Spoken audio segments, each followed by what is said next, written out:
Ang kwentong ito ay hango sa totoong buhay. Mula ito sa isa nating kabayan na itago na lang natin sa pangalang Lily. Walang eksaktong taon. Zamboanga del Norte. Laki sa hirap ang dalagang si Lily. 10 taong gulang pa lang ito nang mamatay ang ina. Iniwan sila ng ama para sa ibang babae. Naiwan kay Lily ang kapatid na si Luna. 10 taon pa lang si Lily. Namulat na ito sa hirap ng buhay. Siya na ang tumayong magulang ng kapatid. Madiskarte si Lily. Pagtungtong sa edad na 25, nakaipon na ito ng sapat na pera upang makabili ng maliit na lupa na matatayuan ng kanilang maliit na tahanan at pagtataniman ng mga gulay. Mura pa ang presyo ng mga lupa noon. Kaya naman malaki ang pasasalamat ni Lily dahil lupa ang nabili noon. Kalaunan ay mabebenta ito ng mahal. Nung una ay naglalako lamang sa mga bahay si Lily. Buwat-buwat niya sa likuran ng kapatid na si Luna. Kahit terik ang araw, masipag na nagtitinda ang magkapatid hanggang sa nagkaroon ng pwesto sa palengke ang dalaga. Ang sipag mo talaga, Lily. May nobyo ka na ba? Baka naman pwede kitang ligawan. Wika ni Angelo. Si Angelo ay kapitbahay ng magkapatid. Saksi sa paghihirap na pinagdaanan nila Lily. Nako, si Kuya Angelo talaga masyadong bulero. Bawal mag-asawa ang ate ko. Pero baka pwede namang maligaw, di ba ate? Wika ni Luna. Ano ba kayong dalawa? Marami pa akong gagawin ha. Tantanan nyo nga ako sa mga kalokohan nyo. Tugon ni Lily. Grabe naman, masipag naman ako, Lily. At saka kababata mo naman ako ah. Halos sabay na tayong lumaki sa baryong to. Ayaw mo yun? Meron ka na makakatuwang sa buhay? Baka sa umpisa ka lang magaling, Angelo. Tapos kapag nakuha mo na yung gusto mo, mangiiwan ka din. Ayoko maranasan ng magiging anak ko yung pinagdaanan naming magkapatid. Kaya pwede ba? Tigilan mo ko sa mga pambobola mo? Ito naman. Hindi mo pa nga nasusubukan. Pinangungunahan mo na kagad. Bigyan mo muna kasi ako ng pagkakataon. Hindi yung kung ano-ano na yung sinasabi mo. Wala pa nga eh. Kailangan munang matapos sa pag-aaral itong si Luna para hindi magaya sa aking walang pinag-aralan. Makakapag-intay ka ba ng dekada? Oo naman, Lily. Ako pa ba? Nahintay ko nga na dumating tayo sa tamang edad bago ko umamin sa'yo eh. Natural mag-iintay ako, no? Nakakatuwa ka naman, Kuya Angelo. Wika ni Luna.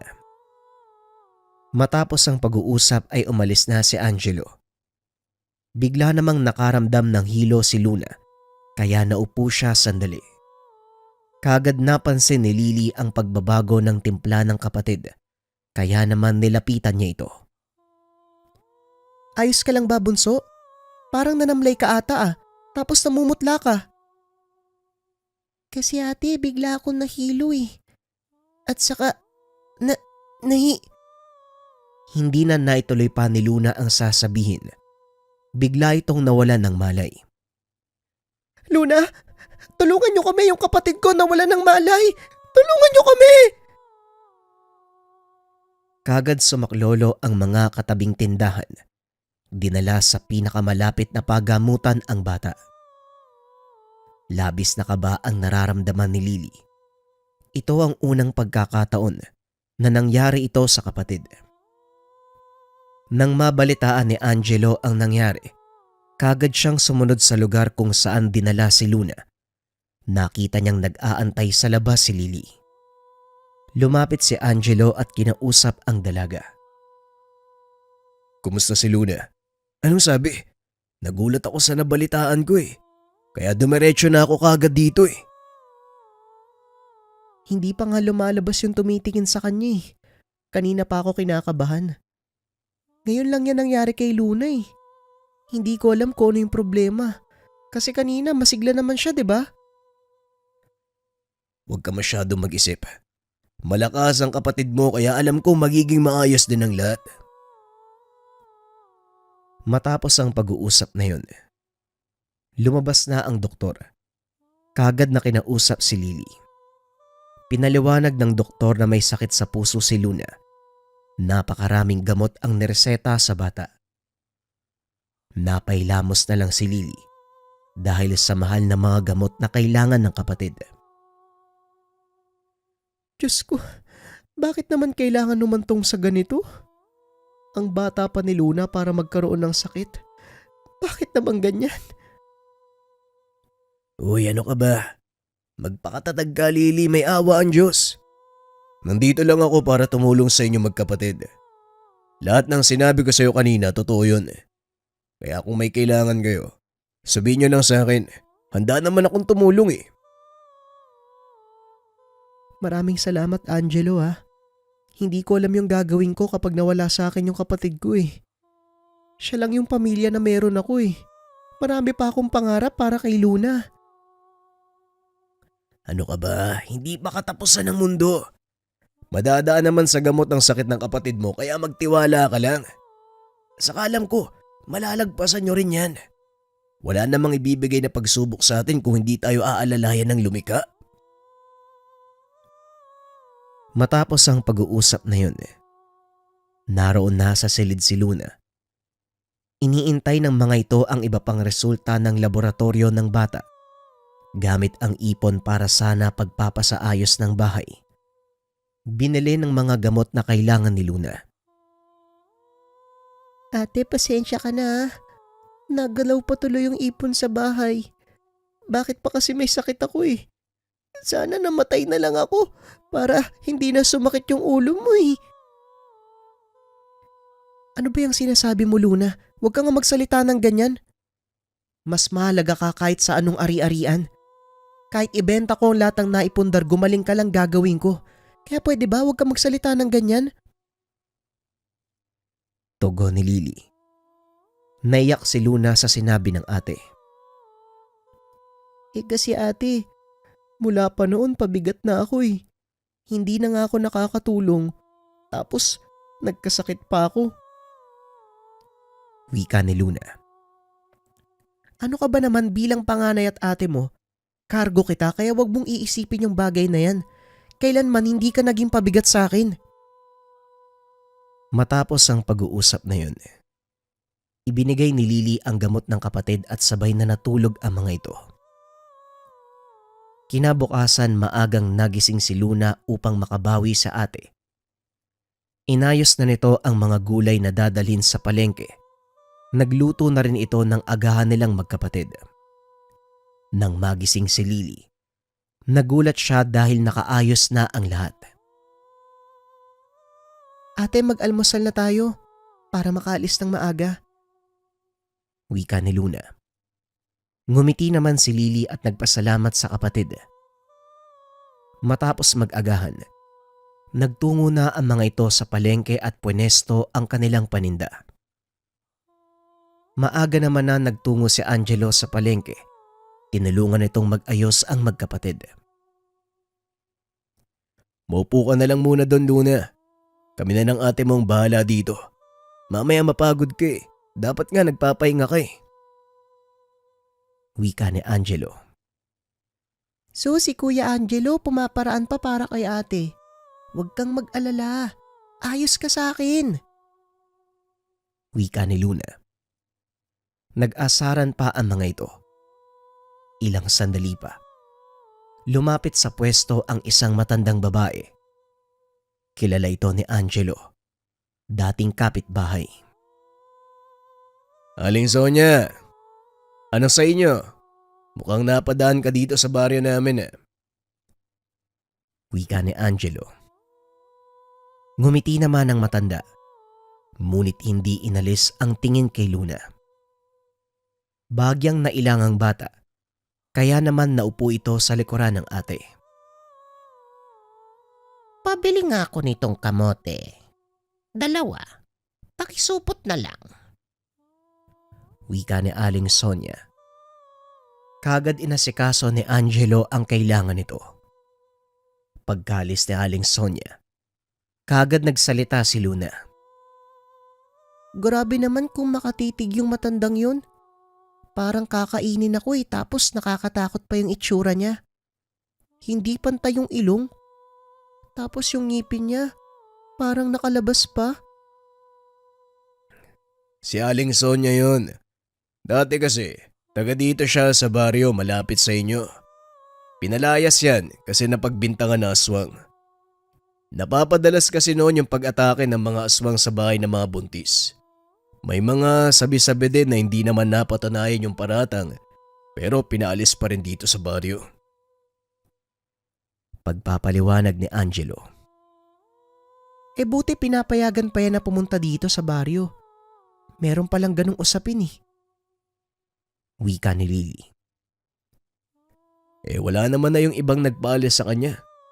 Halos lahat ng nakatira dito baguhan na. Kaya siguro malakas na yung loob niya na bumalik dito eh. Basta po nakakatakot siya eh. Grabe kung makatitig. Akala mo lulunukin ako ng buong buo eh. Wika ni Luna. Hayaan mo bunso, baka ganun lang talaga kung tumingin. Mukhang napadaan lang naman yun dito sa baryo eh. Matapos ang araw na yun, akala ng magkapatid, napadaan lang nung araw na yun si Aling Sonia. Ngunit napadalas na ito sa pwesto ni Lily. Kahit na iilan na lang ang paninda ng magkapatid, bumibili ito. Palaging ngumingiti kay Luna ang matanda. Kahit ang mga katabing tindahan nila Lily, napansin ang madalas na pamimili ni Aling Sonia sa pwesto ng magkapatid. Ang iba ay binalaan sila Lily. Mag-iingat sa matanda dahil mukhang nakursunadahan si Luna. Napaisip naman si Lily, lalo pat may sakit ang kapatid. Kaagad na kinausap ng dalaga si Angelo upang ipaalam ang palaging pagbili ni Aling Sonia sa kanila ng gulay. Nakakapagtaka naman yun. Hindi kaya meron talagang kakaiba dyan kay Aling Sonia. Tapos yung susunod niyang bibiktimahin si Luna? Wika ni Angelo. Kuya, tinatakot mo naman ako eh. Nakakakilabot pa naman yung itsura nun. Wika ni Luna. Pwede ba, bantayan mo muna kami sa bahay? Natatakot talaga ako eh. Wika ni Lily. Walang problema. Malapit lang naman yung bahay namin sa inyo eh. Sasabihan ko na din sila nanay para naman mabalaan sila at makapaganda kung sakali mang sumugod yung matandang yun sa bahay nyo. Yung mga aswang pa naman sa panahon ngayon, hindi na takot sa mga tao eh. Wika ni Angelo. Nang araw na yun, doon muna nanatili ang binata sa bahay ng magkapatid.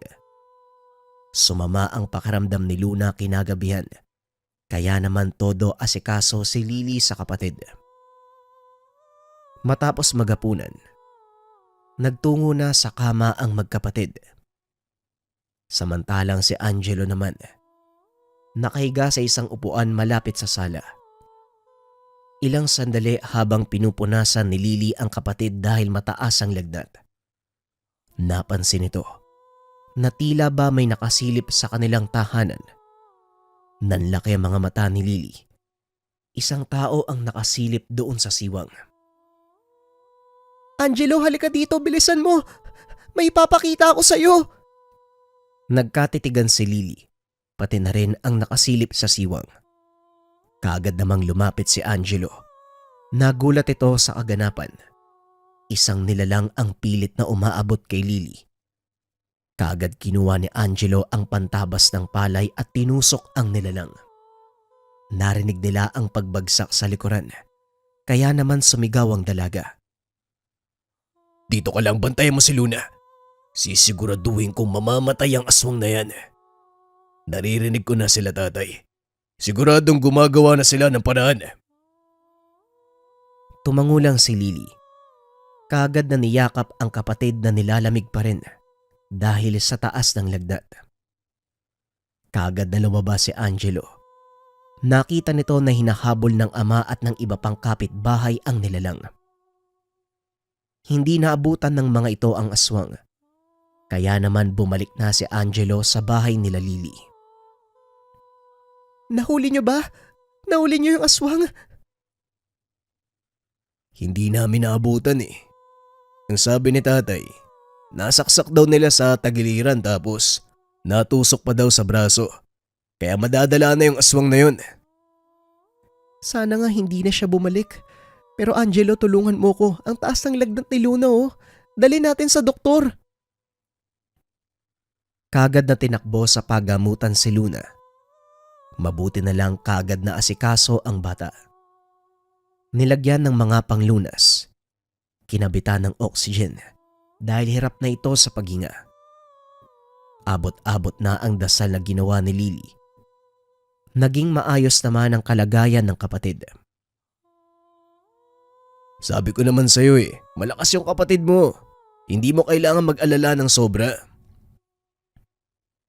Salamat sa Diyos. Hindi niya kami pinabayaan. Sa'yo din Angelo ah. Palagi kang nandyan para sa amin ng kapatid ko eh. Nahihiya na nga ako sa'yo. Hindi ko alam kung paano susuklian yung tulong mo sa amin. Hindi mo ko kailangan suklian. Ginagawa ko ito kasi gusto ko ito eh. Nais kong ipakita sa inyong magkapatid na seryoso ko sa mga sinasabi ko. Napangiti naman si Lily. Hanggang sa nagising si Luna.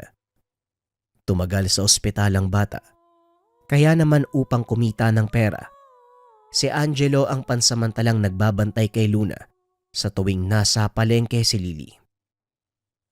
Hindi na muling nakita si Aling Sonia. Kaya naman inisip ng dalaga, ito ang umaswang sa kapatid. Napanatag na ang kalooban ni Lily.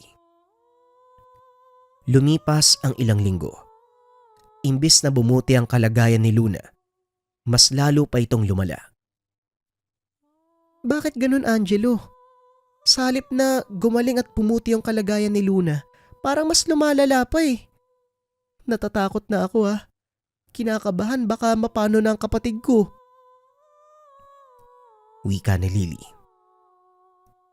Ginagawa naman ng mga doktor ang kanilang makakaya para kay Luna. Pero kung hindi ka mapanatag, pwede tayong lumipat sa kakilala naming albularyo. Magaling yun. Siguradong matutulungan ka. Salamat na lang Angelo ah. Pero mas mabuti siguro. Iuwi ko na lang si Luna. Nagpasya ang dalaga na iuwi ang kapatid. Pinapirma ito ng mga doktor ng kasunduan. Pumayag naman ang dalaga. Nang maiuwi si Luna, bumuti ang kalagayan nito na siyang ikinagulat ni Angelo. Kapag kailangan nyo ng tulong, sabihan nyo lang ako. Palagi ako nandito para sa inyo. Wika ni Angelo. Salamat Kuya Angelo ah. Hindi mo kami iniwan ni ate simula nung nasa ospital ako. Wika ni Luna. Napangiti naman si Angelo sa sinabi nito. Wala yun. Basta para sa inyo. At saka magpalakas ka, Luna. Para hindi malungkot yung ate mo. Opo, magpapalakas na ako sa kakain na ako ng maraming gulay. Kahit mapurga, basta lumakas ako. Matapos ang pag-uusap, kinagabihan, nagluto ng sinigang na baboy si Lily dahil ito ang paborito ng kapatid. Mag-aalas 8 na ng mga oras na yun. Nakaidlip si Luna kakaintay sa ate. Sandaling lumabas sa kanilang bahay si Lily upang kumuha ng gulay sa kanilang taniman. Habang namimitas, nagtaka si Lily dahil tila ba napakadilim sa kanilang gawi, gayong bilog na bilog ang buwan ng mga oras na yun. Dahil sa pagtataka, kagad na sinilip ng dalaga ang bubungan. Laking gulat nito. Tila ba may malaking paniki na nakadapo sa kanilang bahay. Natatakpan nito ang liwanag ng buwan. Babatuin sana ito ni Lily. Kaso nga lang laking gulat niya nang makita ang mukha ng nilalang. Dali-daling pumasok ng bahay si Lily, kaagad na pinuntahan ng kapatid. Kitang-kita ng dalaga ang mukha ng nilalang. Ito rin ang aswang na umatake sa kanila nung nakaraan. Hinawakan ni Lily ang kapatid at dama nito ang init ng katawan ni Luna. Ate, may nakasilip sa siwang, nakakatakot yung mukha eh.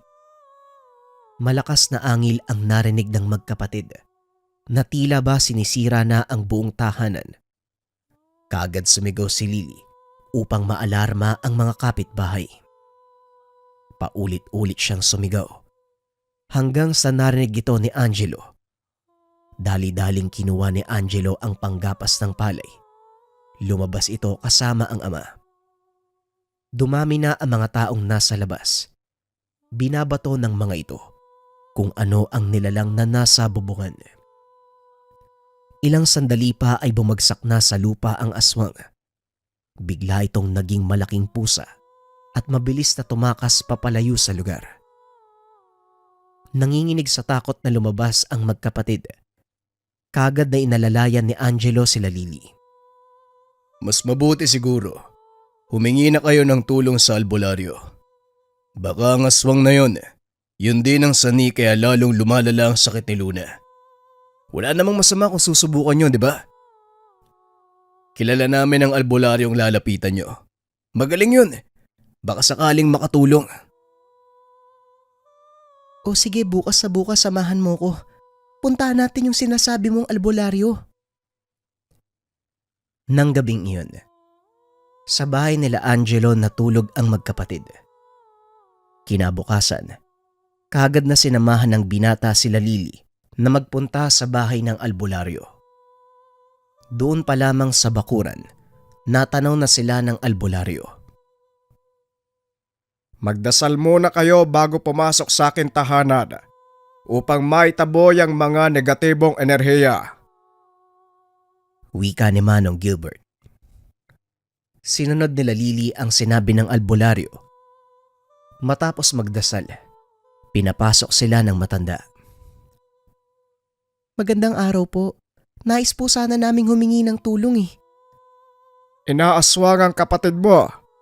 Ito rin ang nagpapalala ng sakit niya. Huwag kayong mag-alala.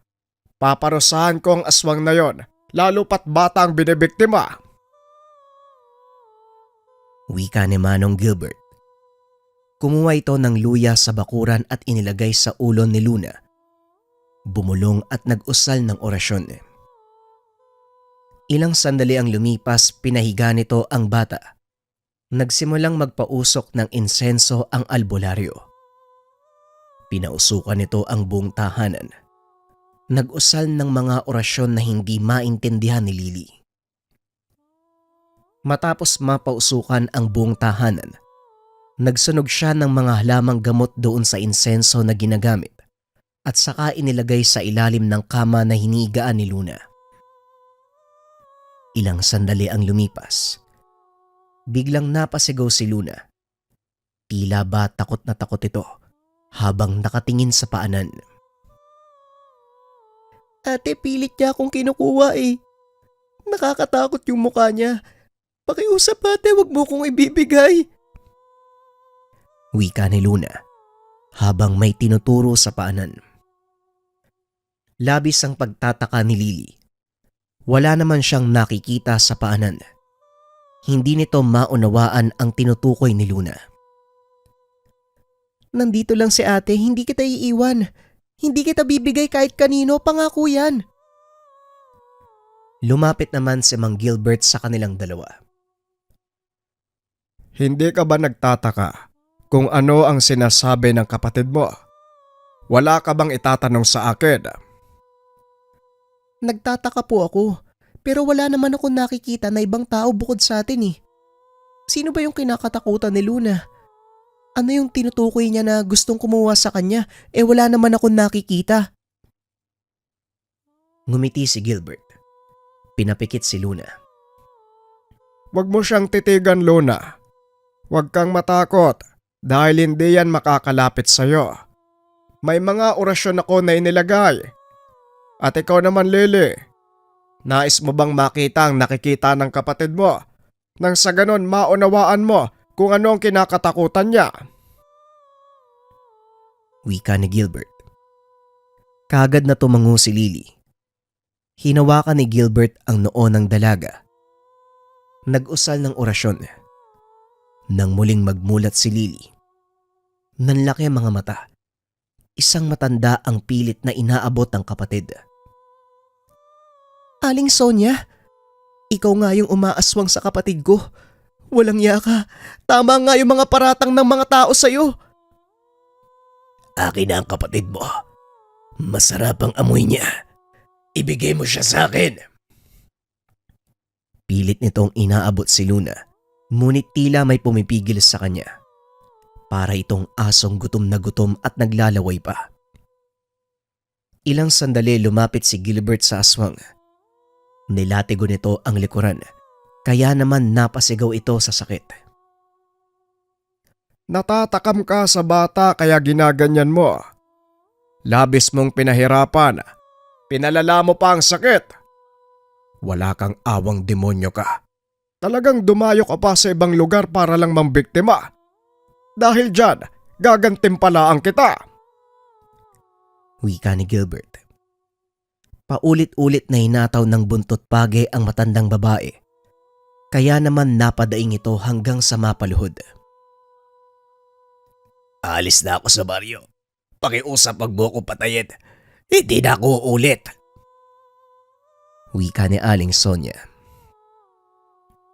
Ganyan din ang sinabi mo sa akin noon. Kaya naman pasensyahan tayo. Dahil hindi na kita pagbibigyan pa.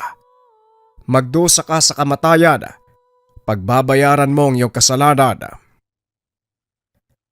Pilit na nagmakaawa ang aswang sa albularyo. Ngunit hindi ito pinakinggan. Paulit-ulit na hinataw ni Gilbert ang matanda.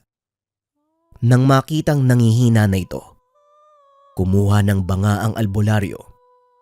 Nag-usal ng mga orasyon. Doon pinasok ang kaluluwa ng aswang.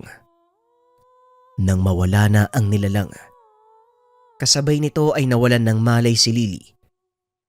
Nagising na lang ito nang maamoy ang oregano na inilagay sa kanyang ilong. Kagad hinanap ni Lily ang kapatid. Nakita niya itong mahimbing na natutulog. Bigla ka na lang nawalan ng malay. Pero sabi ni Mang Gilbert wala naman daw problema. Ito, pinaamoy niya para bumuti yung pakiramdam mo. Ilang sandali lumabas na din ang albularyo. Merong dalang tasa. Nilapitan si Luna. Nang magising ang bata, pinainom ni Gilbert ang laman ng tasa. Mabuti na ang kalagayan ng kapatid mo. Huwag kang mag-alala dahil maging ang sakit niya sa puso ay inalis ko. Isuot nyo din tong pulang korales nang sa ganon, hindi na kayo gambalain pa ng anumang elemento. Magtanim din kayo ng luya, bawang at iba pang pangontra sa masamang elemento. Nang sa ganon may proteksyon kahit papanong yung tahanan. Wika ni Gilbert. Binigyan ng albularyo ang magkapatid ng proteksyon at ng mga itatanim sa kanilang bakuran. Labis na nagpasalamat ang magkapatid. Nagbayad pa ang mga ito ngunit hindi tinanggap ni Gilbert. Magmula ng araw na yun, hindi na ginulo ng anumang elemento ang magkapatid hanggang sa nakapagtapos ng pag-aaral si Luna. Kagaya ng pinangako ni Angelo. Inantay ng binata na maging handa ang dalaga. Dahil sa pinakitang kabaitan at determinasyon ni Angelo, tinanggap ni Lily ang pag-ibig nito. Bumuo ng sariling pamilya. Pilit na binaon sa limot ang masalimuot na karanasan.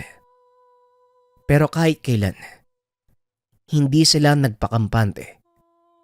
Dahil anumang oras, maaari silang gambalain ng mga nilalang. Ang susunod nating kwento mga kabayan ay tungkol sa bertud ng apo. Ito'y dating storya mga kabayan para sa mga nakapakinig na, pwedeng i-skip. Huwag na mag-comment ng kung ano-ano mga kabayan. Pasensya na kasi kung maririnig nyo medyo malat ako kaya dinuktungan ko ng mahabang istorya at para to sa mga nagre-request Sa mga hindi pa nakakapakinig at hindi na makita yung mga dati nating kwento, huwag na nating patagalin pa. Simulan na natin ang kwento ng tungkod ng apo. Ang kwentong ito ay hango sa totoong buhay. Mula ito sa isa nating kabayan. Naitago na lang natin sa pangalang Homer. Walang eksaktong taon. Candoni, Negros Occidental. Ang kasaysayang inyong matutunghayan ay kwento ng isa sa pinakakilalang tao sa probinsya ng Negros. Kinilala sa pangalang Saturno Oro, isa sa pinakamayamang Pilipino noong kapanahunan ng Kastila. Sinasabing bago pa man dumating sa bansa ang Gobernador General na si Miguel Lopez de Legazpi, kinilala si Saturno bilang Apo Saturn na may malawak na lupain. Daang-daang tauhang may kakayahang makipaglaban. Kaya naman imbis na sakupin ng mga Kastila, nakipagkaibigan ang mga ito sa kanila at nakipagkasundo. Binigyan ng titulong Don si Apo Satur. Ngunit mas pinili niya ang nakasanayang tawag ng mga tao sa kanya. Sa kabila ng pagiging may-ari ng malawak na lupain, nanatiling magpakumbaba at maawain itong si Apo Satur. Ngunit ang ipinagtataka ng mga tao sa kanya, kung bakit takot ang mga sundalong Kastila. Aatras tayo ng ilang buwan. Ito yung mga panahong hindi pa nakikilala ng mga Kastila si Apo Satur. Nagsimula ito nang dumating ang grupo ng mga sundalong Kastila sa bayan. Ang pinakaunang lupaing inapakan nila ay pagmamay-ari ni Apo Satur. Walang kaalam-alam ang mga sundalo tungkol sa kasaysayan ng lugar at ng mga taong nakatira doon. Nang mga sandaling ito, walang habas nilang inabuso ang mga pamayanan. Bawat Pilipinong madadaanan ng mga ito ay pinagbababaril o hindi kaya naman hinuhuli. Nakarating ito kay Apo Satur, kaagad siyang gumawa ng aksyon. Sinalubong nito ang mga sundalo at sa hindi malamang dahilan, nagtakbuhan ang mga ito palayo sa kanya. Walang nakakaalam ng totoong dahilan. Maliban sa nag-iisang pamangkin na itago na lang natin sa pangalang Homer. Nang mga panong ito, nasa edad 13 ang binata. Tandang-tanda nito ang lahat ng pangyayari, dahilan kung bakit nailathala ang kwentong ito. Nakasunod kay Apo Satur si Homer ng mga oras na yun. Bago pa man magkaroon ng komprontasyon, binili na nito ang binata na magtago. Huwag magpapakita sa mga gwardya sibil. Nakatayo lang si Apo Satur habang hawak ang kanyang baston. Itinutok niya ito sa mga sundalong dayuhan. Kaagad nagsipaghinto ang mga ito sa paglalakad. Nagsipagtakbuhan pabalik ang mga sundalo. Wala naman pala kayong binatbat.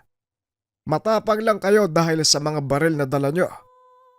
Pero pasensya na, hindi kayo sasantuin ng aking alaga. Wika ni Apo Satur habang nakatitig sa isang malaking itim na nilalang. Tanging siya at si Homer lamang ang nakakakita dito. Ayon kay Homer, si Apo Satur ay nagtataglay ng isang makapangyarihang bertud na nagmula sa demonyo.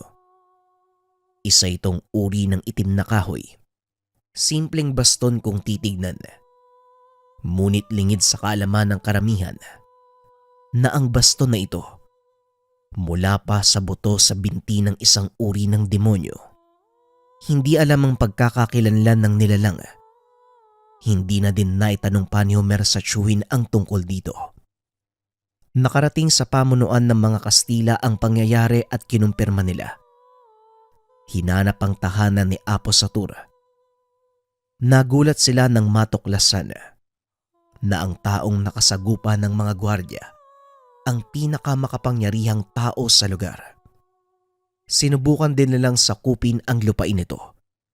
Kaso nga lang walang nangyari. Dahil sa dami ng mga tauhan ni Apo Satur, lahat sila ay nagkalat sa lugar. Maliban sa mga batakang katawan, napakahusay sa pandirigma ng mga ito. Mula sa iba't ibang tribo ng mga sinaunang Pilipino ang mga tauhan ng Apo. Kaya naman wala nang naghangad na pasukin ang lugar dahil sa hindi nila magawang wasakin ang teritoryo ng Apo. Gumawa sila ng paraan para kahit papano makuha ang panig nito at maging kasangkapan sa gagawing pananakop. Ngunit malayo pa lang, naaamoy na ni Apo Satur ang kanilang plano, kaya kagad niya itong pinigilan. Ipinatawag ang Apo sa isang malagang pagpupulong na dadaluhan ng Gobernador General. Nakiharap naman ng maayos ang Apo, ngunit sa kasamaang palad, hindi naging maganda ang takbo ng kanilang usapan. Hindi sumang-ayon si Apo Satur, kaya naman nagalit ang Gobernador General at pilit itong ipinahuli. Ikinulong ng mga Kastila si Apo Satur ng araw na yun. Ipinadala sa plaza upang ipabaril sa sarang rebelyon na siyang pinakamalaking pagkakamali. Nakatayo sa intabladong gawa sa kahoy si Apo Satur ng mga oras na yun habang binabasa ng isang Kastilang opisyal ng militar ang kanyang sentensya na isinali naman ng isa pang Pilipino na nakaanib sa kanila ang bawat katagang binabasa nito. Nang marinig ng mga tao ang sentensya, saka naman nagsipag-ingay ang mga ito. Kahit anong gawing pag-awat ng mga sundalo ay hindi tumigil ang mga tao. Hanggang sa itinaas ni Apo Satur ang kanyang kamay. Huwag kayong maingay. Hayaan niyong magsalita ang mga dayuhan. Tumahimik ang mga tao. Sa pagkakataong iyon, itinuloy ng opisyal ang pagbabasa. Nakapaloob dito ang lubusang pag-angkin ng mga lupaing pagmamay-ari ng Apo matapos itong patayin, at ang mga taong nakatira sa lugar ay sapilitang papaalisin. Kung ayaw naman nilang lisanin ang kanilang mga tahanan, magtatrabaho sila ng walang bayad sa mga Kastila bilang kabayaran sa kanilang pagtira sa lugar. Hinahayaan lang ng Apo ang mga itong magsabi ng kanilang mga nais mangyari. Nang matapos magsalita ang opisyal, bigla namang natawa si Apo Satur. Anong nakakatawa, Indio? May bali ba sa mga sinabi ko? Tumatawa ka ng ganyan. Tanong ng Kastilang opisyal na itago na lang natin sa pangalang Carlos. Ay, wala naman. Natatawa lang ako dahil parang siguradong sigurado kayo sa mga gusto niyong magyari. Bakit sa tingin mo nagbibiro ako? Ito ang ipinataw na hatol sa iyo ng Gobernador General. Ito ang mangyayari. Kaya kung marunong kang magdasal, simulan mo na. Guardia, dalin mo ang taong ito sa likod ng plaza. Muling wika ni Carlos. Akmang hahawakan na sana ng isa sa mga sundalo si Apo Satur. Bigla itong napaatras. Kasunod nito ay nakita ni Carlos na nanginginig sa takot ang Guardia Civil. Dahilan para barilin niya ito gamit ang pistolang nakasuksok sa kanyang tagiliran. Hindi ko alam kung bakit kayo natatakot sa taong ito. At saka... Hindi na naituloy ng opisyal ang sasabihin. Isang malaking itim na nilalang ang tumambad sa kanya. Nakatayo ito sa likod ni Apo Satur habang nakatitig sa mga dayuhan ang nanlilisik na kulay pulang mata. Walang sino man ang maaaring umangkin ng lupaing pagmamay-ari ng mga tao. Hindi ang mga kagaya nyo magbibigay ng kautusan sa kanila. Pero ikaw, kayang-kaya kong utusan ang katawan mo. Ngayon, itutok mo sa sarili ang pistola. Kalabitin mo! Nangilabot ang lahat ng sundin ni Carlos ang sinabi nito. Biglang nakabalik sa ulirat ang mga tao nang marinig ang putok ng baril. Nagkalat sa sahig ng entablado ang utak ng dayuhan at ang dugong nagsipagtalsikan sa paligid ang nagsilbing ebidensya ng pangyayari. Tinignan ni Apo Satur ang natitirang sundalo. Kaagad namang ibinaba ng mga ito ang sandata. Tumakbo palayo sa lugar.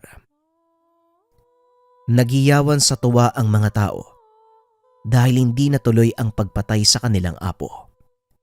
Tiyo, akala ko katapusan mo na talaga eh. Mabuti na lang hindi natuloy. Natakot ako dun ah. Wika ni Homer. Walang sino man ang maaaring magtakda ng katapusan ko. Bueno, bumalik na tayo sa pueblo. Marami pa akong gagawin. Nagsipagsunuran ang mga tao. Nakita ito ng ilan sa mga sundalong Espanyol. Sinubukan pa nilang harangin ang apo, ngunit pinagtataga sila ng taong bayan. Binitbit ang katawan ng mga ito pabalik sa baryo ni Apo Satur. Matapos ay isinabit nila sa pasukan ng pueblo bilang palatandaan na walang sino man ang maaaring pumasok sa lugar at mang-ape sa kahit sino mang nakatira doon. Nagalit ang mga Espanyol sa ginawa ng mga tauhan ni Apo Satur. Kaya naman naglunsad sila ng pagsalakay sa pueblo. Nagulat ang mga sundalong dayuhan dahil mag-isang nakatayo si Apo Satur sa bungad ng baryo. Gayunpaman, wala ni isa sa mga ito ang naghangas na sumugod. At sa tuwing haakbang si Apo Satur, ay siya namang pag-atras ng mga sundalo hanggang sa mapilitang umatras ang mga ito. Simula ng araw na yun, hanggang masid na lang ang mga Kastila dahil hindi nila magawang pasukin ang pueblo. Hanggang sa lumipas na nga ang mga taon, lumawak ang lugar na nasakop ng mga Kastila. Ngunit nananatiling ligtas sa kanlungan ang pueblo sa turno. Ito ang naging katawagan ng baryo sa paglipas ng panahon. Hanggang sa sumapit na sa tamang edad si Homer. At dahil wala namang kamag-anak ang apo, itinuro nito ang lahat ng dapat malaman ng binata sa pagpapatakbo ng pueblo. Si Homer ang namahala ng ari-arian ni Apo Satur. Bagaman hindi ito kinakikitaan ng anumang palatandaan ng sakit. Sinimulan nitong isalin sa pangalan ni Homer ang lahat ng ari-arian. Wag mo na sanang itanong pa sa akin kung bakit ko to ginagawa. Ito ang alam kong nararapat, Homer. Ikaw higit kanino man ang nakakaalam ng aking mga sekreto, kaya wala na akong ibang pagkakatiwalaan.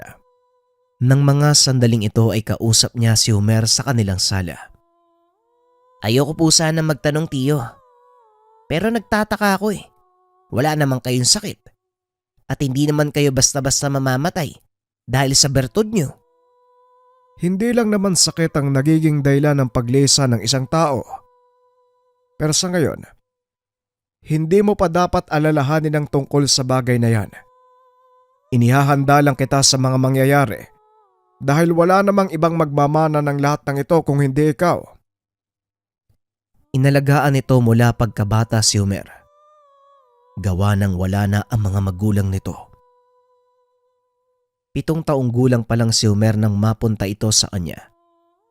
At dahil anak na nag-iisang kapatid, nagpasya na lang itong ampunin ng paslit.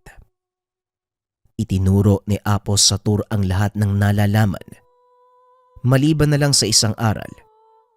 Ito ay ang ritual ng pagpapakain ng tanga na bertud. Ilang beses na ding sinubukan ni Homer na magpaturo sa chewin, ngunit hindi ito pumapayag. Kaya kong ipamana sa iyo ang lahat, pero hindi ang bertud na ito, Homer.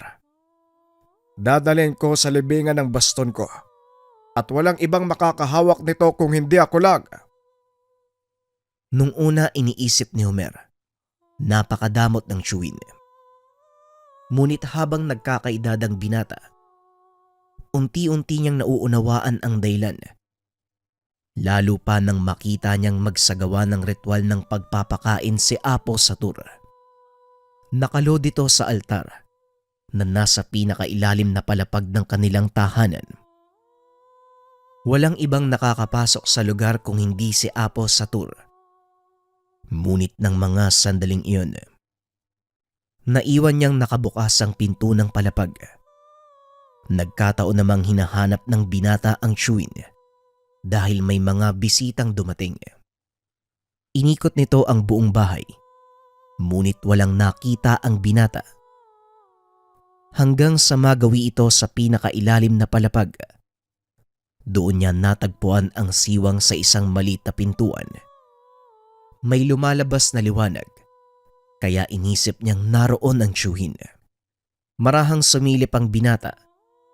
Nanlaki ang kanyang mga mata nang makita kung ano ang laman ng silid na iyon.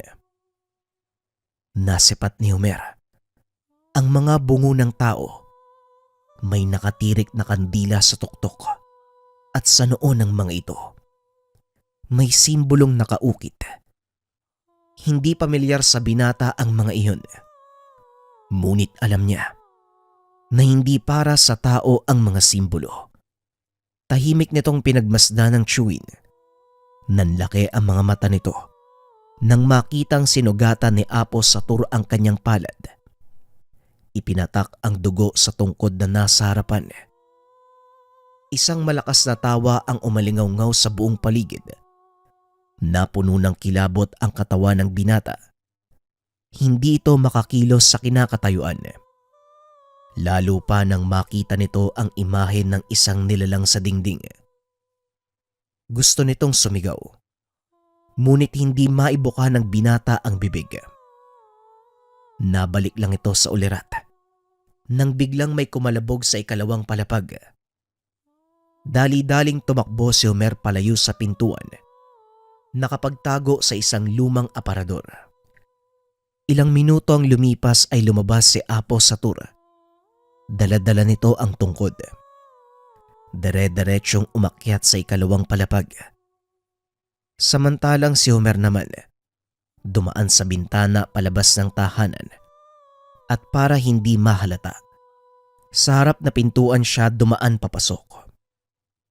Pagkarating sa loob, kaharap na ni Apo Satur ang mga panauhin. Mga prominenteng tao ang mga ito. Nagaya niya ay nagmamay-ari din ng malalawak na lupain. Nakikinig lang sa usapan si Homer. Pinagmamasdan ng Chewin na tila walang nangyari. Normal ang kilos nito at kung hindi niya nakita ang ginawa ng Chewin, hindi masasabi na ito ay may kakaibang sikreto. Matapos ang pag-uusap ay kagad nagpaalam ang mga panauhin. Pag-alis ng mga ito, saka palang kinausap ni Apo Satur ang pamangkin. Ngayon alam mo na ang dahilan kung bakit hindi ko pwedeng ipamana sa iyo ang tungkod. Mula sa demonyo ang bertud na ito. Ayokong maging kagaya kita. Hindi na ako maaaring makawala sa sumpa ng bertud. Ayoko nang isali ka pa sa gulong pinasok ko. Sapat nang huminto ang sumpa sa akin. Ngayon nauunawaan ko na. Alam ko na ang dahilan, Apo. Pero nais ko pa rin sanang manatili sa tabi nyo. Tulungan kayo sa anumang mabuting hangarin nyo sa kapwa. Maraming salamat kung ganon, Homer. Pero may tanong ko lang sa'yo. Hindi ka ba natatakot sa akin? Napangiti naman ang binata. Hindi po, tiyo. Alam ko kasi na mabuti kang tao. Hindi mo ko kukupkupin kung mali ang pagkakakilala ko sa'yo. Paano kung sabihin ko sa'yo, iaalay kita sa akin tungkod? Kung ganun nga ang pakay nyo, di dapat hindi na kayo nagtiis na sugatan yung palad nyo sa tuwing magpapakain kayo ng inyong tungkod. Dapat matagal nyo nang ginawa yun. Tumawa ng malakas ang Apo, na labis namang ikinagulat ng binata. Dahil ito ang unang pagkakataon na narinig niyang tumawa ng malakas ang matanda. Nang lumaon, nakaugalian na ni Homer ang panoorin ang matanda kapag nagsasagawa ng ritual. Maliban dito, Nasaksihan din ni Homer ang totoong kapangyarihan ng tungkod. Ito ay nang minsang ginabi sila ng uwi galing sa kabilang bayan dahil medyo malapit lang din ang kanilang pupuntahan. Nagpasya ang mga itong lumakad na lamang. Ay nako, nagsisisi tuloy ako. Hindi natin dinala ang karo, ayun tuloy. Ginabi tayo sa paglalakad. Nang mga sandaling ito, nasa ilalim ng pamahalaang Kastila ang buong lugar. Kaya naman maigpit na ipinagbabawal ang paglabas pagsapit ng 6:00. Anong ginagawa niyo dito sa labas? Lampas na kayo sa oras Bawal na! Sumama kayo sa akin! Wika ng sundalo. Matapos ay hinatak sa braso ang matanda. Tinutukan ng baril si Homer at sapilitang pinalakad. Ngunit nang lumingon ang binata, nakita nitong hindi umalis sa kinakatayuan ng tiyuhin. Bakit niyo ako pagbabawalan sa sarili kong lupain? Mga dayo lang kayo sa lugar na to. Wala kayong alam sa pamamaraan ng buhay na meron kami. Kaya wala kayong karapatan na pagbawalan kahit sino sa amin. Nagulat ang mga sundalo sa sinabi ng matanda. Kinulata ng mga ito si Apo Satur na pinakamalaki nitong pagkakamali. Pagtama ng dulo ng baril sa likod ng matanda ay siya ding pagsambulat ng utak ng kasama nito. Wala naman silang narinig na putok mula sa paligid at lalong hindi iyon nagmula kay Homer dahil wala siyang dalang baril.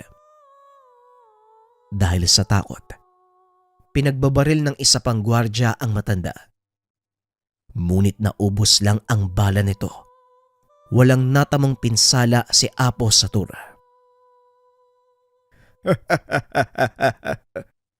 Sinabi ko naman sa iyo walang maaaring mag-utos sa amin kung ano ang dapat naming gawin. Sariling lupa namin ito, kaya ako ang masusunod. Sabay tutok ng kamay nito sa leeg ng kawal. Namilipit ang leeg nito hanggang sa tuluyang mapali. Yan ang bagay sa inyo. Hindi kayo dapat nandito sa bansa namin.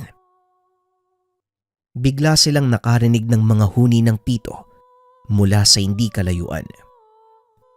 Dali-daling hinila ni Apo Satur ang binata palayo dahil hindi sila pwedeng makita sa lugar. Ngunit sa kasamaang palad, makakasalubong nila ang mga sundalo. Kaya naman pinili ng mga ito na magtago sa kasagingan na nasa gilid ng daanan. Nakita nito ang 3 pang gwardya sibil. Napansin ng mga ito ang mga kasamahang nakahandusay sa daanan. Nagalit ang mga ito nang makitang sabog ang ulo ng isa at yung isa naman ay bali ang leeg. Walang tigil sa pagmumura ang mga ito habang ginagalugad ang paligid. Huwag na tayong gumawa ng anumang gulo. Umalis na tayo sa lugar, Homer. Sa kabila ng taglay na lakas, mas pinili ni Apo Satur ang umiwas sa gulo. Kaso nga lang, ito ang kusang lumalapit sa kanila. Nagagawa naman itong iwasan ng dalawa. Ngunit umabot sa punto, isang tao ang nakatuklas ng sikreto ni Apo Satur. Araw ng piyesta sa kanilang pueblo, abala ang lahat sa paghahanda. Pinili ng Apo na magsagawa ng malaking piging sa kanyang bakuran upang marami sa kanyang mga nasasakupan ang makakain. Naroon din ang mga tauhan at ilang manggagawa sa bukid para makitulong. Napakaraming baboy ang pinakatay ng araw na yon. Maliban sa mga inihanda ni Apo Satur, may mga mamamayan din nag-ambag ng mga alagang hayop bilang pangdagdag sa kanilang maihahanda. Kahit sa ang sulok ng bakuran ng Apo, may mga nakasalang lechon, malalaking kalderong pinaglulutuan ng mga putahe. Dahil sa limuyak ng mga nailutong pagkain, hindi maiwasang mapuna ng mga gwardya ang nangyayari. Napapada ng mga ito sa pueblo, ngunit hindi sila pumapasok dahil na din sa takot na baka kuyugin sila ng mga taong naroon. Napansin naman ni Apo Satur ang mga ito at sinubukang anyayaan, ngunit hindi tumalima ang mga gwardya dahil na din sa utos ng kanilang nakakataas. Hayaan nyo na po sila, tiyo. Mas mabuting ang wala sa kanilang makapasok sa lugar natin dahil sigurado magkakaroon lang ng malaking gulo. Tama ka, iho. Ay sige na, pabayaan na lang ang mga yan. Bukod tangi ang baryo nila ang nagagawang magdiwang ng kapistahan, kaya marami ang dumadalo, partikular sa Karatig Bayan. Nang makakain na ang lahat, isang lalaki ang napansin ni Homer. Hindi ito maperme sa isang lugar. Bitbit nito ang kanyang pinggan habang nag-iikot sa paligid na tila may kung anong hinahanap. Hindi nito nilubayan ng tingin si Homer. Nakita niya itong pumasok sa loob ng kanilang tahanan. Maigpit na ipinagbawal ni Apo Satur ang pumasok sa lugar dahil na din sa mga sekretong nakatago sa loob. Dali-daling sinundan ni Homer ang lalaki upang sawayin. Mabuti na lang at nakinig ito at paglabas ng tahanan. Nakita naman ng binatang may kausap si Apo Satur. Isang lalaking nakasuot ng magarang damit. Hinayaan niya lang itong kausapin dahil wala namang ginagawang masama ang lalaki. Naglakad-lakad sa paligid si Homer dahil talagang napakarami sa mga Karatig Bayan ang noon lang nakita ang tahanan ni Apo Satur. Hindi makatiis sa mga ito. Nagpupumilit na pumasok ng tahanan o hindi kaya naman naghahanap ng paraan para makaakyat sa ikalawang palapag ng bahay. Bandang huli, hinayaan na lang ito ng Apo. Abala ito sa pakikipag-usap doon sa lalaki. Nanatili naman si Homer sa malayo dahil ayaw nitong isipin ng matanda na nakikinig siya sa usapan. Kaso nga lang, tinawag siya ng matanda. Kaagad namang lumapit si Homer. Ang pamangkin ko na ang kakausapin nyo sa susunod tungkol sa taniman. Dahil siya na ang mamamahala nito. Kung may mga bagay kayong nais itanong, sa kanya kayo lumapit. Ipinakilala nito ang kausap sa pangalang Justino. Ganun po ba, Apo? Maraming salamat sa pagbibigay alam. Hayaan niyo ang pamangkin niyo na lang ang kakausapin ko sa susunod. Tugon ni Faustino. Hindi mapalagay si Homer ng mga sandaling iyon. Alam niyang may kung ano sa taong kausap ni Apo Satur. Kaya nang makaalis na ito, hindi niya ito nilulubayan ng tingin. Bagay na napansin ng Apo. Mukhang kanina mo pa pinagmamasdan ng lalaking iyon. May problema ba? Wala naman po, Apo.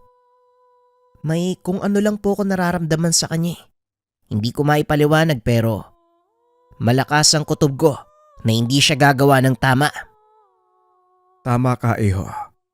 Si Faustino ay isa sa mga taong binabayaran ng mga Kastila upang kumbinsihin ng mga kagaya kong umanib sa pamahalaan ng mga dayuhan. Malaki ang nakukuha nilang halaga sa mga ito. At maliban pa doon, protektado ang kanilang mga ari-arian, bagay na inaalok niya sa akin. Pero alam mo naman, hindi natin kailangan ng proteksyon mula sa mga dayuhan, hindi ba? Huwag mo na siyang intindihin. Ang mabuti pa, makipagsaya ka sa mga taga-pueblo. Ngunit hindi pa din talaga nilubayan ng tingin ni Homer ang lalaki. Hanggang sa sumapit ang gabi. Nagpaalam na magpapahinga ang matanda. Si Homer ang mag-isang naiwan upang tignan ang mga bisita. Dito niya nakumpirma na tama ang hinala dahil habang nagkakasayahan, bigla na lang nakarinig ang binata ng mga nababasag na kagamitan. Nang lapitan niya ito, nakitang nakikipagsuntukan ang lalaki sa ilang tauhan ni Apo Satur. Dali-daling lumapit si Homer upang awatin ang mga ito.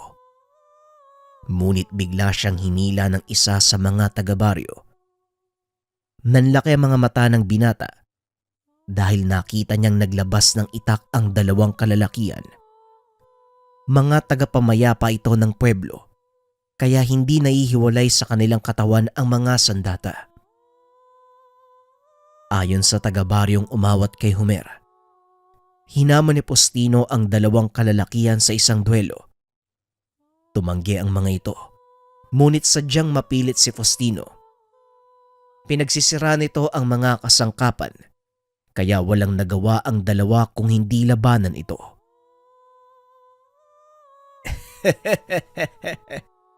Yan. Ganyan nga. Tignan natin kung bakit kinakailangan ng isang gaya ni Apo Satur ang serbisyo ng mga katutubo. Kung obserban, hindi dapat kayo nakikisalamuha sa mga kagaya naming nasa alta sosyoda. Tignan nyo ang mga itsura nyo. Dito na nagpantig ang tenga ni Homer. Akmang susugurin na nito si Postino nang bigla naman siyang awatin ni Apo Satur. Ano naman ngayon ang problema sa kanilang kasuotan, Senyor Faustino? Hindi naman siguro masamang bigyan ko ng hanap buhay ang ilan sa mga katutubo na nakatira sa aking nasasakupan. Sabihin mo sa akin, ano ang mali sa nakikita mo? Napangiti naman si Faustino at muling nagsalita. Yan mismo ang mali, Apo. Dahil kinakanlong mo ang mga taong nagiging problema ng makabagong lipunan. Hindi mo na naisip na maaari lang silang makadagdag sa problema ng pamahalaang Kastila. Wika ni Faustino. Inawat ni Apo Satur ang pagsasalita nito dahil medyo nag-iinit na ang ulo. Wala akong pakialam sa pamahalaan ng Espanya dahil nasa loob ka ng teritoryo ko. Kaya kung ako sa'yo, hindi ako magbabanggit ng anumang tungkol sa mga dayuhan. Kung ayaw mong ikaw ang sumunod na ituhog ko sa kawayang yan, papaikutin kita sa ibabaw na nagbabagang uling. Na lalong nakapagpainit ng ulo ni Faustino. Sa pagkakataong iyon, si Apo Satur ang hinamon nito. Kung ganon, totoo ngang ipinagtatanggol mo ang mga Indio. Tama nga ang sinabi sa akin ng mga dayuhan. Wala ka pa rin kwenta. Kagaya ng mga katutubong to. Magdahan-dahan ka sa pananalita mo, Postino. Hindi na kita magagawang iligtas sa oras na pagtulungan ka ng mga taong hinahamak mo. Ang payo ko sa iyo, habang hindi pa lumalala ang sitwasyon, umalis ka na sa lugar na ito. Pagtutulungan nila ako. Yun nga ang gusto kong mangyari. Gusto kong subukan ng mga katutubong ito at makita kung bakit mo kinakailangan ng kanilang serbisyo. Masyado kang mayabang para sa isang dayo. Hindi mo ba naisip ang kalagayan mo? Maaari kang mamatay sa lugar na ito at wala kang sisisihin dahil ikaw mismo ang nag-udyok sa mga tao na patulang ka. Pag-uusap ng dalawa. At para lubusang maunawaan ang pagkatao ni Faustino, hinayaan ni Apo Satur na labanan siya ng mga katutubo. Dito napagtanto ng matanda na hindi pangkaraniwang lalaki ang kanilang panauhin. Nagawa nitong pabagsakin ang 5 kalalakian nang hindi man lamang nagagalusan. Mukhang may ipagmamayabang talaga yung taong yan, Tiyo. Tignan mo yung nagawa niya sa mga katutubo. Nakikita ko ang nangyayari, iho. Abisuan mo mga matatanda, kabataan at kababaihan.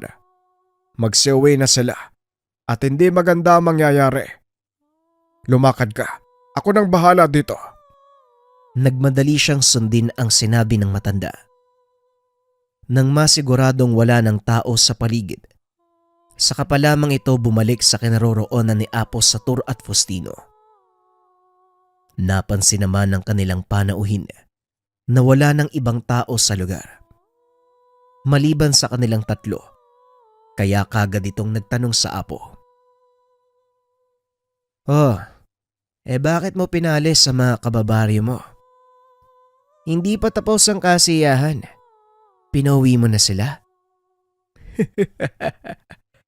Bakit Apos Satur? Mali. Saturno Oro pala. Natatakot ka bang malaman ng mga tao na isa kang alagad ng demonyo? Nanlaki mga mata ni Homer sa mga narinig. Hindi nito akalain. Alam ni Faustino ang sekreto ng matanda. Hindi sa natatakot ako malaman na lang ang sekreto. Ang totoo, nasaksihan na ng mga tao kung ano ang magagawa ko. Natatakot lang ako dahil baka hindi sila makatulog kapag nasaksihan nila ang gagawin ko sa'yo. Itinaas nito ang kamay. Laking gulat ni Homer dahil biglang lumitaw ang tungkod ng matanda. Paglapat nito sa lupa, nakaramdam ng kakaibang kilabot si Homer, dahilan para mapatras ito. Ang mabuti pa, Homer, magtago ka sa malayo. Hindi mo rin magugustuhang malapit sa akin. Lalo pat nakikipaglaban ako. At ikaw naman, Faustino, wag mo sanang isipin na bubuhayin pa kita. Natinawanan lang ni Faustino. Kumuha ito ng libreta mula sa kanyang bulsa. Nagsimulang mag-usal na madasal sa salitang Latin. Natatawa na lang si Apos Satur dahil alam niya ang mga dasal na yun. Wag mo sabihing isang alagad ng simbahan ng dayuhan. Pasensya na. Hindi ako natatakot sa mga dasal na galing sa dayuhang lingwahe. Sabay hawi ng tungkod nito. Dahilan para mabitawan ni Faustino ang hawak na libreta. Demonyo ka talaga. Wala kang galang sa salita ng Diyos. Habang pilit na dinadampot ang nahulog na libreta. Ngunit habang ginagawa niya ito, isa-isa namang natutupok ang pahina ng libreta. Alagad ka ng Diyos, pero hindi mo kayang panghawakan ng maayos ang mga salita niya. Ramdam ko sa iyo ang takot na dulot ng kamatayan. Huwag kang mag-alala. Bibigyan kita ng pagkakataong lumaban. Wika ni Apos Satur sabay lakad patras. Binigyan nito ng sapat na espasyo si Faustino upang isagawa ang paghahanda. Ilang minuto pa ay nakatapos na ito at muling hinarap si Apos Satur. Hindi ako masisindak sa mga palabas mo, tanda. Kaya maganda ka na dahil ibabalik na kita sa impyernong pinanggalingan mo. Tumawa ng malakas si Apos Satur. Muling ikinumpas ang mga kamay. Sa pagkakataong iyon, humawi ang mga mesa at mga upuang nakaharang sa daan habang nakatutok kay Faustino ang kanyang tungkod. Bumubulong ito ng mga dasal sa hangin, dahilan para magtamo ng mga pinsala sa katawan ng kalaban nang hindi man lang hinahawakan ng matanda. Akmang gaganti sana ng tigalpo si Faustino nang biglang takpan ng matanda ang kanyang bibig gamit ang mga kamay nito. Hindi makapaniwala si Faustino. Nakarating sa harap niya ang matanda nang walang kahirap-hirap at ganong kabilis. Huwag ka nang manlaban pa, iho. Ayokong makasakit nang dahil lang sa gusto mong patunayang mas malakas ka kung ikukumpara sa akin. Dahil sa nangyayari ngayon, alam mo sa sarili mong wala kang laban. Kaya mas makakabuting sundin mo ang mga payo ko. Ibaba mo ang depensa mo at sumuko. Wika ni Apo Satura, sabay tulak kay Faustino palayo. Ngunit gaya ng inaasahan, hindi ito nakinig. Muling nagbato ng tigalpo ang matanda sa pag-asang mapapagana niya ito ng malapitan. Ngunit kusa lang din itong tumalbog. At ang masama, nagrebuelta sa kanya ang dasal. Kitang-kita ni Homer kung papaanong sumuka ng dugo si Faustino. Unti-unti ding nanghina ang tuhod nito. Ngunit pilit pa ring tumatayo. Napapailing na lang ang binata sa ipinapakita nitong determinasyon. Ngunit alam din ni Homer na walang silbi ang ginagawang pakikipaglaban ni Faustino dahil halata namang wala itong kalaban-laban kay Apo Satura. Hanggang sa kusa ng huminto sa pag-atake ang Apo dahil napagtanto wala nang kahinatnan pa ang labang iyon. Tumigil ka na, Faustino. Hindi ko na itutuloy ang labang ito dahil nawawala ng saysay ang lahat ng ginagawa mo. Wika ni Apo Satura. Para sa'yo, walang saysay ang lahat ng ito. Ngunit sa akin, hindi. May nais akong patunayan at hindi ako titigil hanggat hindi ko nagagawa ang bagay na yon. Alam mo kung anong meron sa'yo, Faustino? Isang bulag na determinasyon. Wala kang dapat patunayan. Hindi sa akin at mas lalong hindi para sa ibang tao. Sa kabila ng mga pangaral nito, nanatiling matigas ang ulo ni Faustino at habang nakababa ang depensa ng matanda, saka naman ito nagbato ng malakas na atake. Bagyang tinablan si Apo Satura, ngunit hindi naman gaanong kalaki ang naging pinsala, kaya hindi rin nag-alala si Homer. Muling nilingon ng matanda ang kalaban at sa kahuli-hulihang pagkakataon, binalaan niya ito. Sa huling pagkakataon, Faustino, isuko mo na ang labang ito. Wala kang mapapala. Manalo o matalo, hindi ka pa rin makukontento sa mga mararating mo. Dahil ito ang totoong kalikasan ng mga tao. Walang pagkakontento sa kahit anong aspeto ng buhay. Hindi tayo nakukontento at palaging nakukulangan, lalo na sa mga bagay na ginagawa ng kapwa natin. Huwag mo kong pangaralan, tanda. Hindi mo alam ang pinagdaanan ko bago marating ang antas na ito. Kaya hindi ako pwedeng huminto ngayon hanggat hindi napapatay ang isang mataas na uri ng demonyong kagaya mo.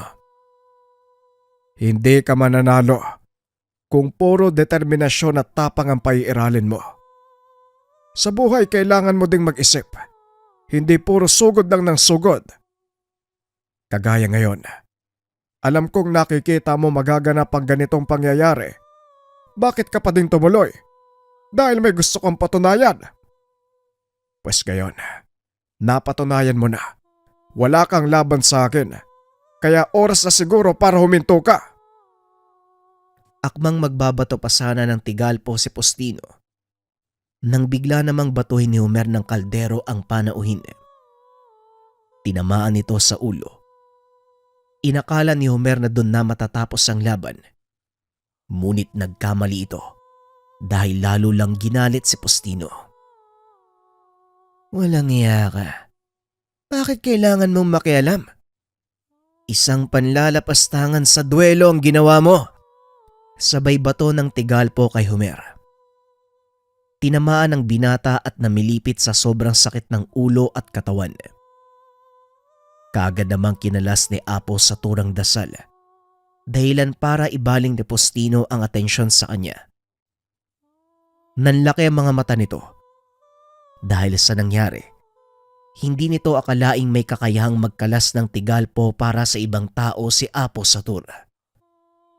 Teka, paano mong nakalas ang tigalpong yon? Ang kakayahan ni Saturno Oro, walang hangganan. Lalong-lalo na kapag nasa loob tayo ng teritoryo niya. Kaya kung ako sa'yo, susuko na ako. Ang tinutukoy nitong Saturno Oro ay ang mismong pangalan ng demonyong gabay ng kanyang tungkod. Bakit ka naglilingkod sa demonyo? Tanong ni Faustino. Kaagad natawa si Apo Satur sa naging tanong nito. Naglilingkod sa demonyo. Mukhang mali yata ang tinuran mo. Hindi ako naglilingkod sa demonyo. Sa halip ako ang pinaglilingkuran nito. Nanlaki mga mata ni Faustino dahil ang buong akala nito, naglilingkod ang matanda sa demonyo. Kalokohan. Hindi ako naniniwala sa'yo. Paano kang paglilingkuran ng demonyo? Nasa'yo kung hindi ka maniniwala. Hindi rin kita pipilitin. Pero ipinapayo ko sa'yo itigil mo na ang labang ito. Dahil kapag nagpatuloy pa ang pagmamatigas mo, hindi na ako magmimingming na ipakain ang kaluluwa mo sa hawak kong tungkod. Ngunit imbis na makinig, muli itong nagbato ng atake at para matapos na ng tuluyan, ipinakain ni Apos Satur ang kaluluwa ni Faustino sa hawak na tungkod. Nanlaki ang mga mata ni Homer nang makita ang ginawa ng matanda. Unti-unting natutuyo ang katawan nito hanggang sa tuluyang maging abo. Kung nakinig ka lang sana sa akin, hindi ka aabot sa ganito. Sayang ang talento mo, Faustino. Tiyo, bakit mo pinanghihinayangan ng taong nanakit sa'yo? Hindi ba karapat dapat lang para sa kanya nangyari? Dahil kung hindi mo siya pinatay, malamang ikaw ang papatayin niya. Oo, tama ka. Maaaring ganun nga ang mangyari, Homer.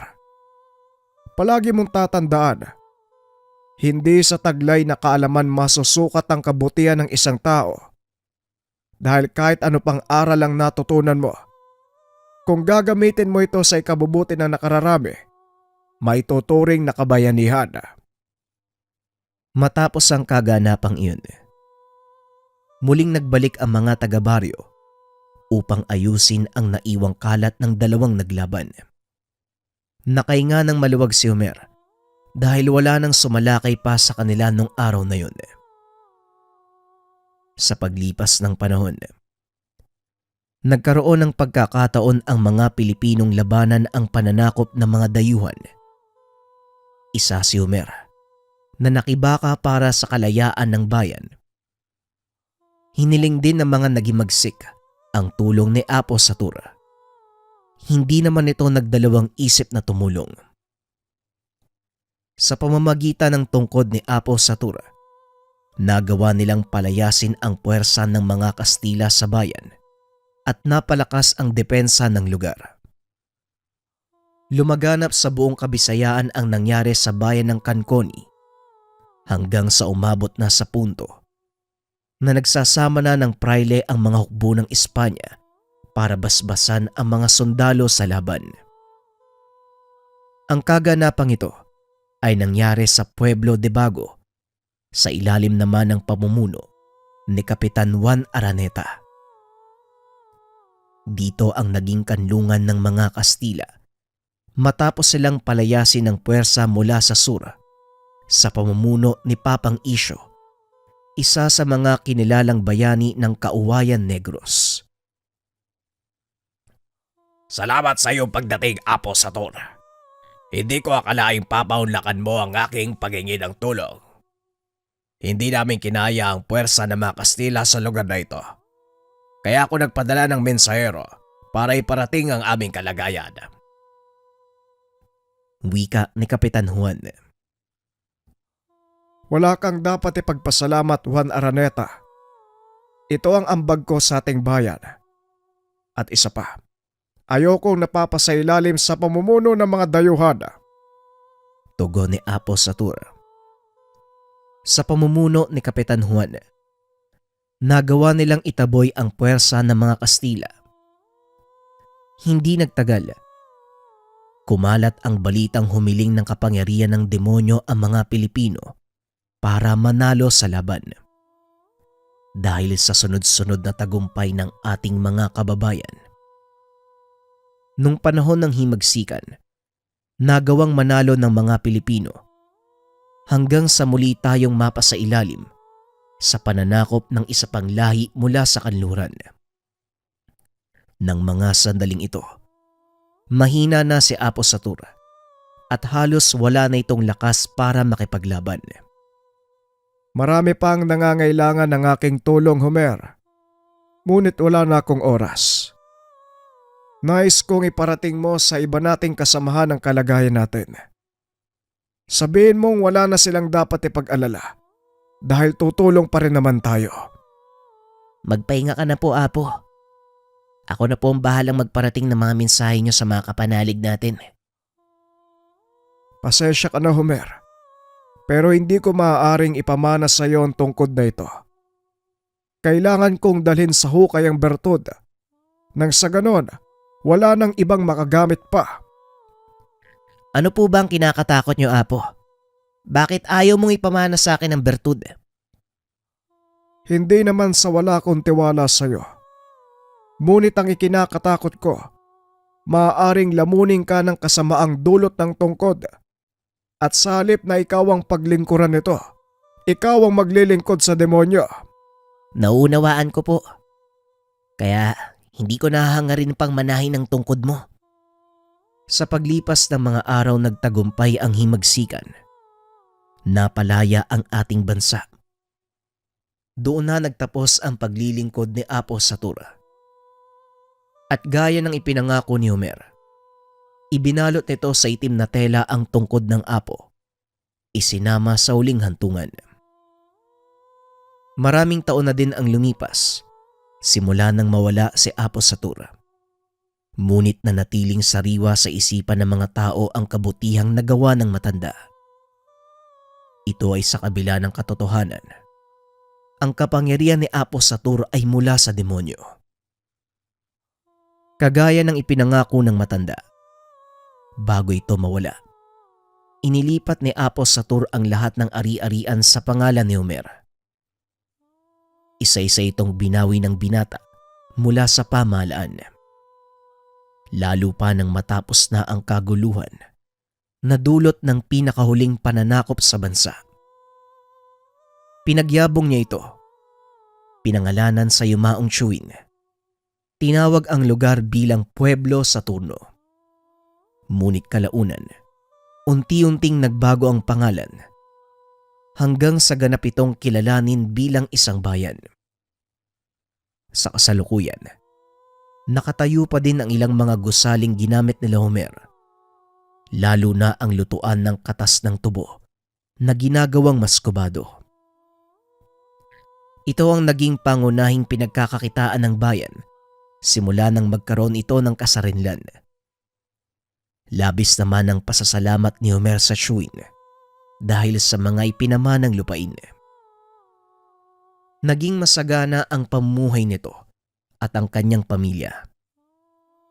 Sa kasalukuyan, wala na si Homer. Ngunit patuloy pa ring nabubuhay ang legasiya nito sa puso ng kanyang anak. Nagpatuloy ng napakahabang henerasyon ang pagtulong sa kapwa. Nagsimula ito kay Apo Satur na siyang pinakaulo ng angkan hanggang sa pinakahuling anak ni Homer. At sa ngayon, naninirahan sa bayan, naglilingkod bilang isa sa mga konsehales doon. Bagaman dumaan ang maraming pagsubok ng pagbabago, nanatiling matatag ang mga tao at ang mismong bayan na itinatag ni Apo Satur. Minsan na ding nalugmok sa kahirapan at kakulangan ang pagkain sa bayan. Ngunit ika nga ng mga taong naroon, si Apo Satur ang bahala sa atin. Ito ang kadalasang maririnig sa mga taong bayan, lalo na sa tuwing nahaharap sila sa mga pagsubok at kahirapan sa buhay. At para naman sa pamilya ni Homer, naging ugali nila ang mag-ikot sa mga lugar na nasasakop ni Apo Satur. Kahit naibenta na ito sa ibang tao, may iilang pa ring taga roon ang nakakakilala sa kabutihang ginawa ng Apo. Ang dati nitong libingan, ginawang museo upang alalahanin ang kabayanihan ni Apo Satur. Naway naibigan nyo ang kwentong ito. Patunay lamang na hindi masasukat sa pinagmulan ng kaalaman ang kabutihan ng isang tao. At kahit gaano pa kasama ang tingin sa'yo, sikapin mong gumawa ng kabutihan at para sa kaalaman ng lahat. Ni minsan ay hindi nila hinukay ang libingan ng matanda para makuha ang tungkod ng demonyo. Dahil alam nila ang lakas at panganib na dala nito sa oras na mahawakan ng maling tao.